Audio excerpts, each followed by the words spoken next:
Just last week, Nigerian football was teetering on the edge of a full-blown crisis. Days later, a massive victory. Now, the headlines, they all focused on the goal scores. But the real story, the performance that made it all possible, came from the quietest man on the field. Welcome to Africa Watch 360. Calm, clear, and focused news you can trust. We look deeper so you understand better. And today, we're looking deeper at that quiet man, Benjamin Fredrick, and a performance that Nigerian legend Sunday Oliseh called the most influential of the entire match. So, let's break down what's happening with Nigeria's wild World Cup qualifying run. We're going to cover the big win, the drama that almost sank the whole thing, the rise of a new star, and what this all means for the final push. All right, first things first, you look at the final score. Nigeria 4, Gabon 1. Seems pretty straightforward, right? A dominant win. Akor Adams gets the first, and after Gabon ties it up, Chidera Ejuke and Victor Osimhen just take over. But trust me, that simple scoreline, it hides a whole lot of drama.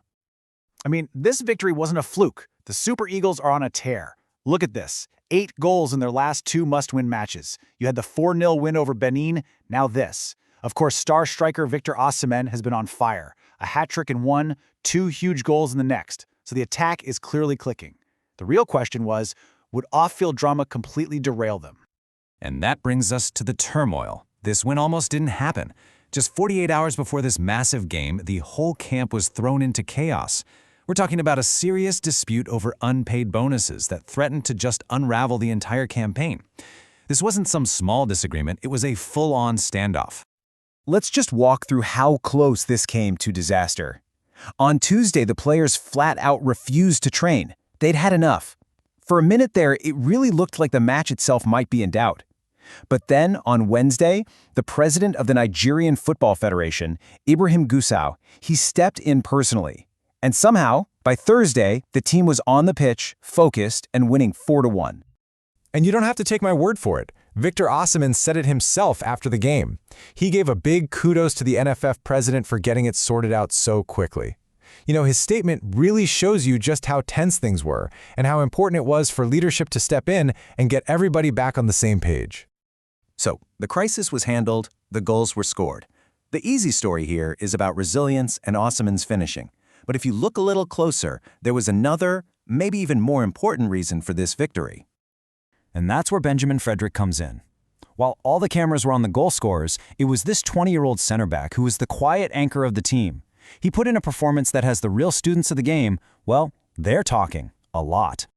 Now, what's so fascinating about Fredrick is the contrast. Columnist Dr. Tony Nwaka described him perfectly. You look at him, he seems calm, fragile, lean, and powerless. He's not going to physically intimidate you. But then the whistle blows, and he's pocket dynamite. He's fast, he's decisive, and his timing is just incredible, letting him shut down guys who are way bigger than him. And listen, this guy didn't just appear out of nowhere. His journey has been a steady climb. He came up through the Similbime Academy in Kaduna, played for Nigerian clubs, and then got his big move to Brentford FC in England in 2023. After lighting it up at the U20 World Cup, he finally got his senior team debut. This is the result of pure hard work.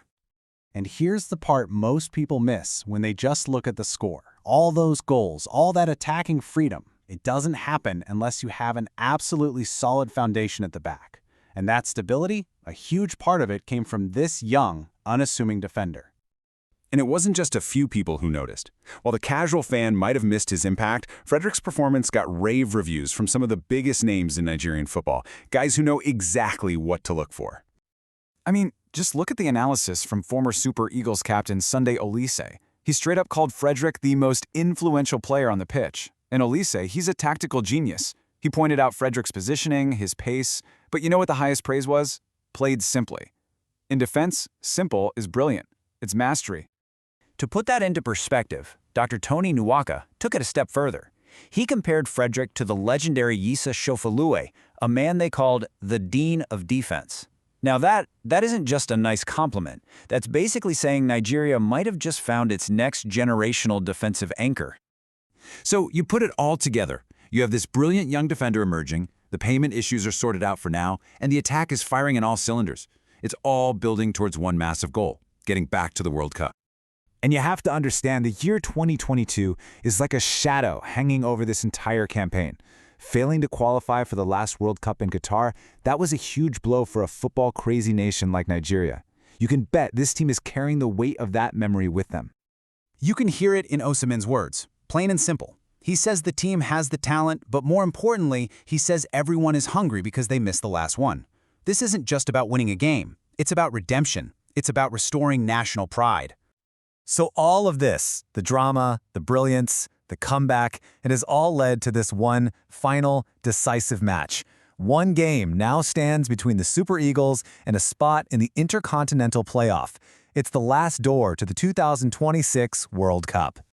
And it's not going to be easy. The opponent is DR Congo. And remember, this is the team that pulled off a huge upset and knocked out powerhouse Cameroon. The match is set for November 16th in Morocco, and the stakes couldn't possibly be higher. It literally all comes down to this. So that brings us to the big question as they head into this final showdown. What's going to be the deciding factor? Is it the goal scoring of Osimhen, the new defensive rock in Benjamin Fredrick, or is it simply keeping it all together, staying united when the pressure is at its absolute highest? Because really, this match against DR Congo is more than just a game. It's the ultimate test. It's going to tell us if this new defensive strength, this resolved team spirit, if it can hold up when everything is on the line. The result will tell us if this was just a great story or the start of a whole new chapter. We'll be following this story very closely. For calm, clear, and focused analysis, stay with Africa Watch 360.